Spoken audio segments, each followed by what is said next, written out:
The Lighthouse by Edgar Allan Poe. January 1st, 1796. This day, my first on the lighthouse, I make this entry in my diary, as agreed on with Grat. As regularly as I can keep the journal, I will. But there is no telling what may happen to a man all alone as I am. I may get sick, or worse.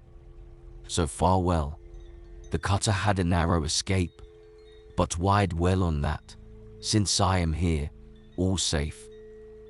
My spirits are beginning to revive already, at the mere thought of being, for once in my life at least, thoroughly alone. For, of course, Neptune, large as he is not to be taken into consideration as society. Would to heaven I had ever found in society one half as much faith as in this poor dog. In such case I and society might never have parted, even for the year. What most surprises me is the difficulty Grat had in getting me the appointment, and I a noble of the realm. It could not be that the consistory had any doubt of my ability to manage the light. One man had attended it before now, and got on quite as well as the three that are usually put in. The duty is a mere nothing, and the printed instructions are as plain as possible. It never would have done to let Orndorff accompany me.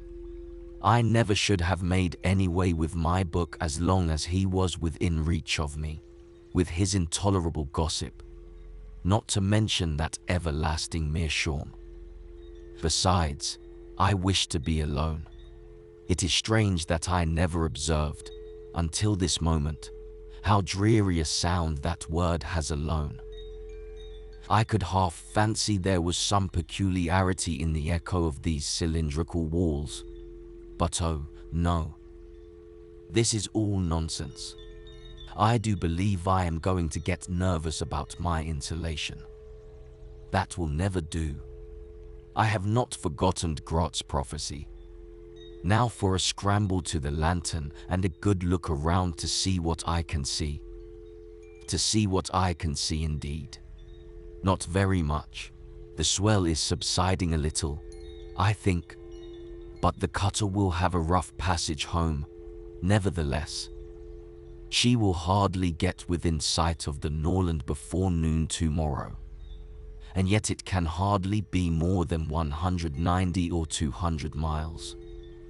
January 2nd, I have passed this day in a species of ecstasy that I find it impossible to describe.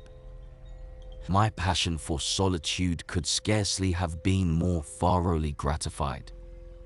I do not say satisfied, for I believe I should never be satiated with such delight as I have experienced today.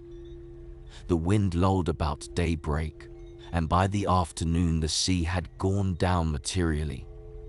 Nothing to be seen, with the telescope even, but ocean and sky, with an occasional gull. January 3rd, a dead calm all day.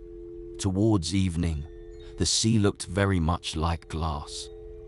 A few seaweeds came in sight, but besides them absolutely nothing all day. Not even the slightest speck of cloud. Occupied myself in exploring the lighthouse.